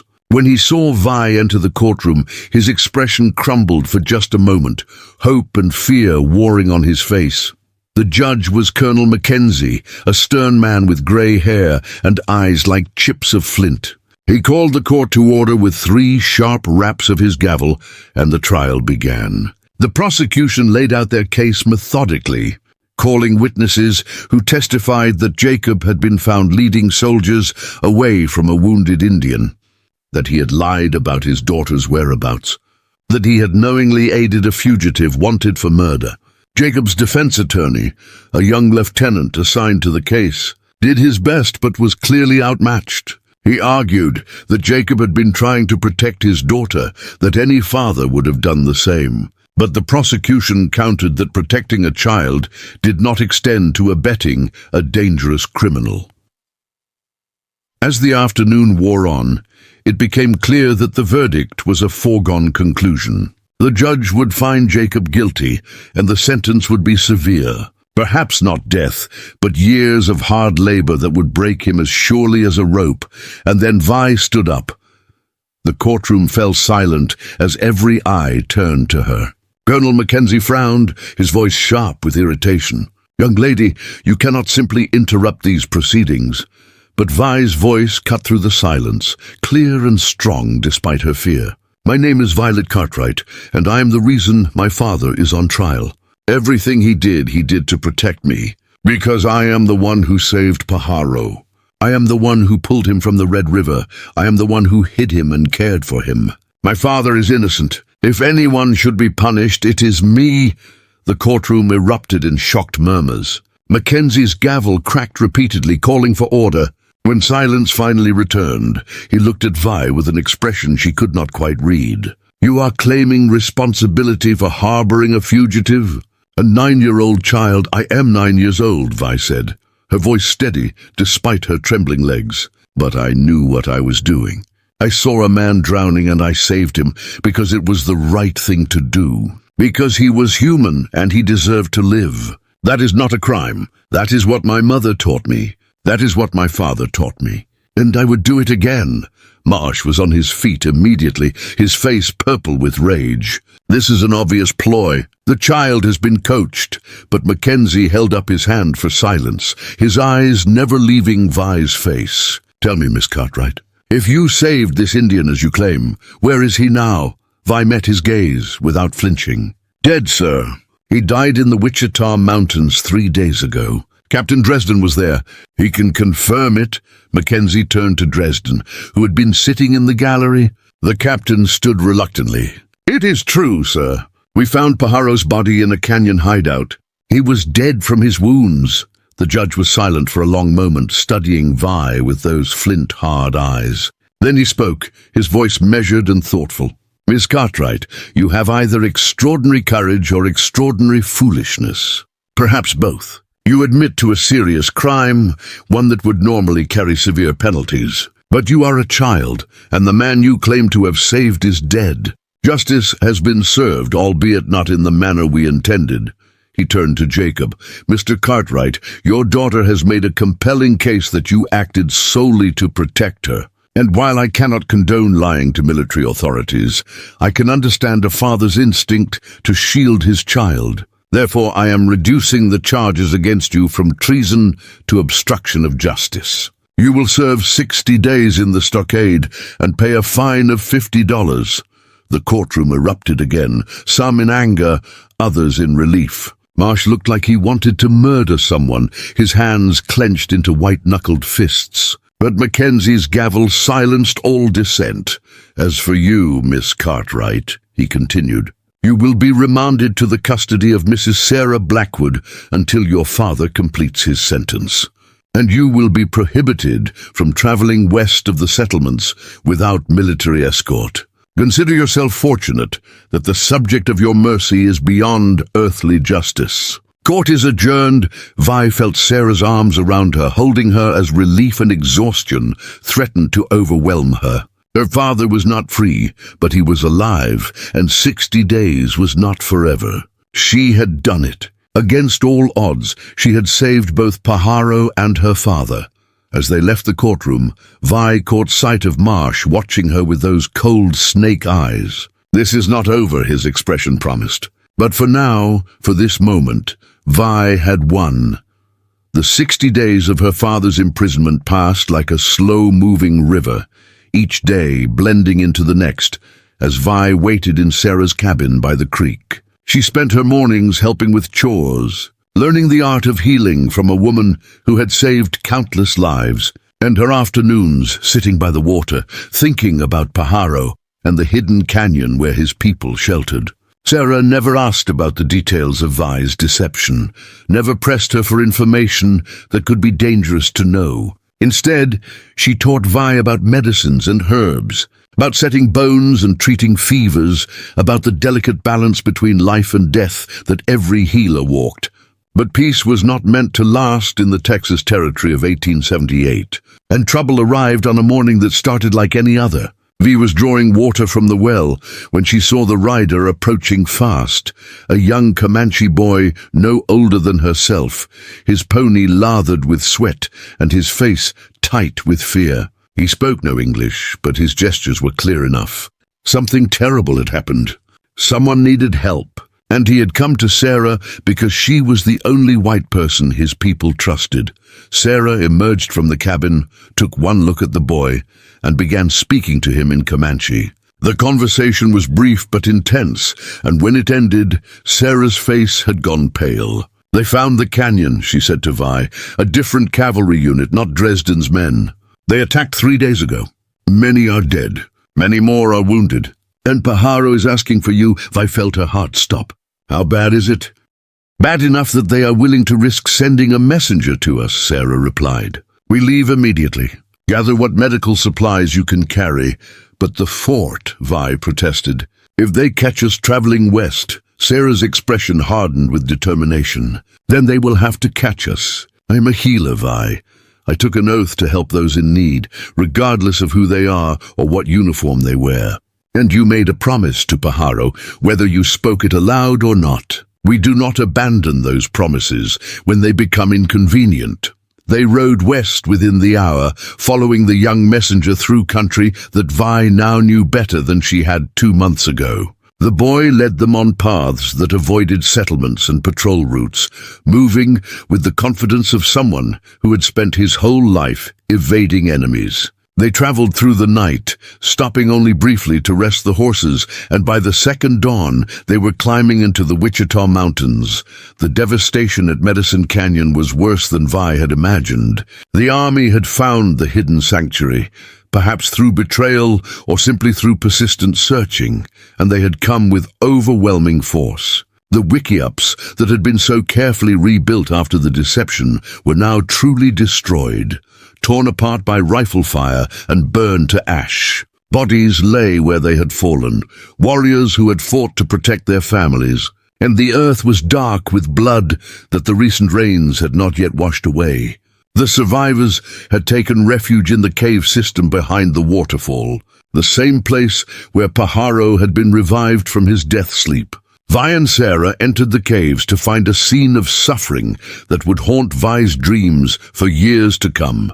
Wounded men and women lay on makeshift beds of blankets and furs, some groaning in pain, others lying ominously still. Children huddled in corners, their eyes wide with trauma and fear. And over it all hung the smell of blood and infected wounds and death waiting in the shadows. Nadua found them immediately, her weathered face streaked with tears and dirt. She gripped Sarah's hands with desperate strength. "Thank the spirits you came," she said. "We have lost so many, and more will die without your help." "Where is Paharo?" Vi asked, her voice small in the darkness of the cave. Nadua's eyes filled with fresh tears. "Come, but prepare yourself, child. He was wounded protecting the children. The soldiers shot him 3 times before his warriors could drive them back. They found him in the deepest part of the cave, lying on a bed of furs that were soaked through with blood. His chest was wrapped in crude bandages, but Vi could see the red spreading through them, could see the way his breathing came in shallow, labored gasps. His eyes were closed, his face gray beneath the bronze of his skin. He looked like a man already halfway to the spirit world. Vi dropped to her knees beside him, her hands shaking as she reached for his. "Paharo," she whispered, "I am here. I came back." His eyes fluttered open, struggling to focus. When they finally found her face, something like peace flickered across his features. "Little sister," he said, his voice barely audible. "You kept your promise." Sarah was already examining his wounds with gentle but efficient hands. She pulled back the bandages and Vi saw 3 bullet holes, 2 in his chest and 1 in his side. The wounds were trying to heal, but infection had set in, the flesh around each hole red and swollen. Sarah's expression grew grimmer with each passing moment. "Can you save him?" Vi asked, though part of her already knew the answer. Sarah was quiet for a long moment before responding. "The bullets need to come out. One is lodged near his lung, another near his spine. Even in a proper hospital with proper equipment, this would be a dangerous surgery. Here in a cave, with limited supplies, the chances are very poor. But there is a chance," Vi pressed. "You can try." Sarah looked at Paharo, then at Vi, and finally nodded. "I can try. But Vi, you need to understand. Even if I successfully remove the bullets, he may not survive the surgery. And if he does survive, he may never walk again. That bullet near his spine has likely caused permanent damage." Paharo's hand tightened weakly on Vi's. "Do it," he said. "I do not fear death. I only fear dying without knowing my people will survive." "They will survive," Vi said fiercely, "because you will lead them. You are going to live, Paharo. You have to." What followed was the longest night of Vi's life. Sarah worked by lamplight, her hands steady despite the primitive conditions. She had Vi boil water, prepare instruments, tear clean cloth into bandages. The surgery took hours, each minute an eternity, as Sarah carefully probed for the bullets embedded deep in Paharo's body. He remained conscious for part of it, his jaw clenched against pain that must have been unbearable, until finally Sarah gave him something that pulled him into unconsciousness. The first bullet came out cleanly, the one in his side.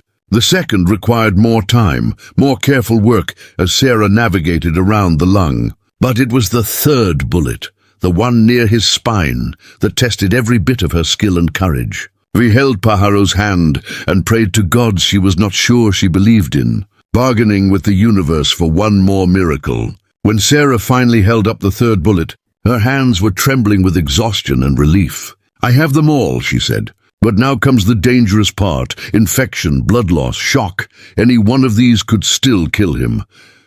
"Then we fight them all," Vi said. "We do not give up." Over the next week, Vi barely left Paharo's side. She changed his dressings every few hours, cleaned his wounds with solutions Sarah prepared, forced water and broth between his lips when he was conscious enough to swallow. She talked to him constantly, telling him stories about her mother, about growing up by the Red River, about the future she imagined where his people could live in peace. Sometimes she thought he heard her, his eyes flickering with recognition. Other times he seemed to drift in a place beyond words. Fighting battles Vi could not see.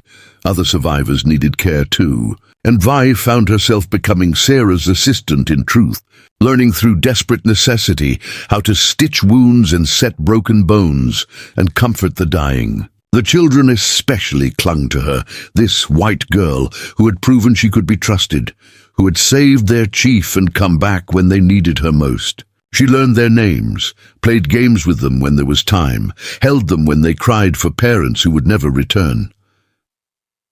On the 8th day, Pajaro's fever finally broke. He woke with clear eyes and spoke in a voice that was weak but coherent. "How many did we lose?" he asked Nadua. The old woman's face was grave. 17 warriors, 5 women, 3 children, many more wounded who may yet die. The army came with 50 soldiers and a howitzer. They meant to wipe us from the earth. Pajaro's eyes closed in pain that had nothing to do with his wounds. 17 warriors. That was nearly half of his fighting force, men who had been his brothers, his friends, his family. "We cannot survive another attack like that," he said quietly. "If they find us again, it will be the end. Then we make sure they do not find us," Nadua said firmly. "We scatter into smaller groups. We move constantly. We survive the way our ancestors did, like shadows on the prairie." "That is not living," Pajaro said, his voice breaking. "That is just a slower way of dying." "It is survival," Nadua countered. "And survival is victory when the alternative is extinction. Your grandfather understood this. Your father understood this. Now you must understand it too." Vi listened to them debate, understanding the impossible position Pajaro faced. He was a chief without a homeland, a leader of people who had nowhere left to go. The reservations meant the death of their culture, their way of life, everything that made them who they were. But fighting meant watching his people die in battles they could not win. There were no good choices, only impossible ones. 2 weeks after the attack, a rider came with news that changed everything. It was not a Comanche messenger this time, but a buffalo soldier, an African-American cavalryman who served in the segregated units on the frontier. He approached the cave system cautiously, his hands raised to show he carried no weapons. Nadua's warriors surrounded him immediately, but he did not show fear. "I have a message from Captain Dresden," he said. "For the chief called Pajaro, if he still lives." Pajaro was strong enough now to sit up, though the effort cost him dearly. Sarah and Vi helped him to the cave entrance, where the messenger waited. "What does Dresden want?" Pajaro asked. The soldier pulled a letter from his coat and handed it to Sarah, who read it aloud. It was written in Dresden's precise military hand, and its contents were astonishing. The captain offered safe passage for Pajaro's band to travel to the Indian Territory in Oklahoma, where they could join with other Comanche groups on the reservation. More surprisingly, he promised that if they went peacefully, he would personally guarantee their safety and advocate for better treatment by the Indian Bureau. "Why would he do this?" Vi asked suspiciously. "What does he gain?"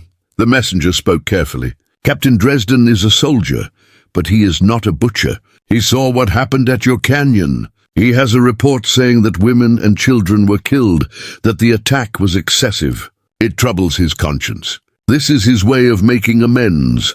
Or it is a trap," Nadua said. "A way to gather us all in one place and finish what they started." The soldier shook his head. "The captain gave me his word, and among the buffalo soldiers, we know that Dresden's word is good. He keeps his promises even when it costs him. That is why his own officers do not trust him, why he will never advance beyond captain. He has too much honor for an army that wants only results." Pajaro was quiet for a long time, his eyes distant. Finally he spoke. "Tell Dresden I will consider his offer. Give me 1 week to discuss this with my people. Then I will send him my answer." After the messenger left, the debates began in earnest. Some warriors wanted to keep fighting, to die free rather than live in chains. Others argued for accepting Dresden's offer, for the sake of the children who deserved a chance to grow up. The discussions lasted for days, voices raised in anger and desperation and grief. Pajaro listened to all sides, his face troubled, the weight of leadership pressing down on him like a physical burden. On the 5th day, he asked to speak with Vi alone. They sat by the waterfall, watching the sunset paint the canyon walls in shades of red and gold. "I do not know what to do," he admitted. "Every choice feels like defeat." Vi thought about her own father, serving his sentence at Fort Richardson. She thought about the flood that had started everything, the moment when she had chosen to jump in rather than stand safely on shore. "Maybe there is no perfect choice," she said. "Maybe there is only the choice that lets us keep going. That lets us live to see tomorrow, and the day after that, the reservation will kill us," Pajaro said. "Maybe not our bodies, but our spirits. We will become shadows of what we were. Or you will adapt," Vi countered. "The way rivers adapt when they meet an obstacle. They do not stop flowing. They find a new path. Your people have survived for generations by being strong and smart and stubborn. The reservation will not change that. It cannot change who you are in your hearts." Pajaro looked at her with those deep, dark eyes that had seen so much pain and loss. "When did you become so wise, little sister?" "When I pulled a drowning chief from a flood, and my whole life changed," Vi replied. "When I learned that the biggest choices often come from the smallest moments." That night, Pajaro called his people together and announced his decision. They would accept Dresden's offer. They would go to the reservation in Oklahoma, but they would go with their heads high, as warriors making a strategic choice, not as defeated enemies crawling to beg for mercy. They would preserve their language, their stories, their identity. They would survive so that someday, somehow, their grandchildren might know freedom again. Not everyone agreed with the decision. 3 young warriors chose to leave, to continue fighting alone rather than accept reservation life. Pajaro did not try to stop them. He understood their choice, even as it broke his heart to see them go. The journey to Oklahoma took 3 weeks, with Captain Dresden keeping his promise and providing escort and supplies. Tobias Marsh tried to interfere, tried to have the band arrested or diverted, but Dresden outmaneuvered him at every turn, using his authority and his reputation to shield his charges. Vi and Sarah traveled with them, unwilling to say goodbye until the last possible moment. On the final day, as they approached the reservation boundaries, Pajaro called Vi to his side. He had healed remarkably well, though he now walked with a pronounced limp and probably always would. From inside his shirt, he pulled out the silver and turquoise Thunderbird pendant, the one that had marked him as chief. "I want you to have this," he said, placing it in Vi's hands. "Not as a gift, but as a trust. Keep it safe, and when my people are free again, when we no longer need reservations or army escorts or permission to live as we choose, return it to us. Let it be a reminder that freedom is not given. It is kept alive in the hearts of those who refuse to forget." Vi's throat was too tight for words. She could only nod, clutching the pendant to her chest. Pajaro pulled her into an embrace, and she felt tears streaming down her face. "You saved my life twice, little sister," he whispered. "Once from the river and once from despair. I will never forget what you have done. None of my people will forget. You are written into our stories now, into the tales we will tell our grandchildren about the white girl with copper braids who had the courage of 10 warriors.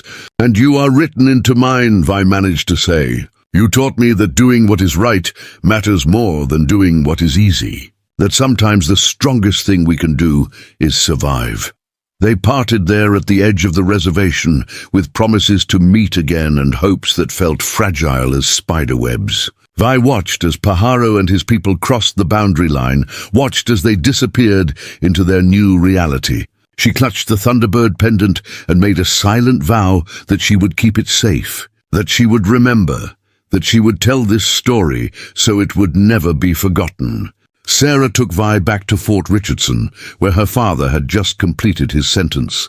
Jacob Cartwright emerged from the stockade thinner and greyer, but unbroken, and when he saw his daughter waiting for him, he swept her into his arms and held her like he would never let go. "I am so proud of you," he whispered. "So incredibly proud." They returned to their homestead by the Red River, to the cabin that had weathered the flood and everything that came after. The river had returned to its normal size, lazy and peaceful, as if that violent storm had never happened. But Vi was not the same girl who had lived there before. She was older now in ways that had nothing to do with years, carrying experiences and memories that would shape the rest of her life. She kept the Thunderbird pendant hidden in a small box under her bed, taking it out sometimes to remember. She studied healing with Sarah whenever she could, learning skills that would serve her well in years to come. And she waited, patient as the river itself, for the day when she could return that pendant to free people who no longer needed reservations or permission to be who they were. That day would not come in her lifetime. The Comanche would spend generations on reservations, their freedom curtailed, their way of life forever changed. But they survived. They adapted. They kept their stories alive, passing them down through the years, including the story of a 9-year-old white girl named Violet who jumped into a flood to save their chief. And in a small homestead by the Red River, we grew into a woman who dedicated her life to healing, to building bridges between worlds, to honoring the promise she had made in a cave behind a waterfall. She never forgot the weight of Pajaro's hand in hers, the sound of his voice calling her little sister, the lesson he had taught her about courage and survival, and the power of one small choice to change everything. The flood had brought them together, a moment of chaos and violence that could have meant only death. Instead, it had forged a bond that transcended race and culture and all the forces that tried to keep them apart. It had shown Vi that the world was bigger and more complicated than she had imagined, that righteousness was not always simple, that sometimes the bravest thing you could do was extend your hand to someone everyone else wanted you to hate. Years later, when Vi had children of her own, she would tell them this story. She would show them the Thunderbird pendant and explain what it meant, why it mattered, why they must never forget. And her children would tell their children, and the story would live on. A testament to the day a girl refused to let a chief drown, and in saving him, discovered the kind of person she wanted to be. The Red River still flows through Texas, carrying its waters south as it has for millennia. And if you listen closely on quiet nights, some say you can still hear echoes of that summer of 1878, when a flood changed 2 lives forever and proved that compassion can be stronger than hatred, that courage can live in the smallest hearts, and that the choices we make in moments of crisis define us more than anything else ever will. The last free Comanche chief and the girl who saved him. 2 souls bound by water and blood, and a promise that could never be broken. Up next, you've got 2 more standout stories right on your screen. If this one hit the mark, you won't want to pass these up. Just click and check them out, and don't forget to subscribe and turn on the notification bell so you don't miss any upload from us.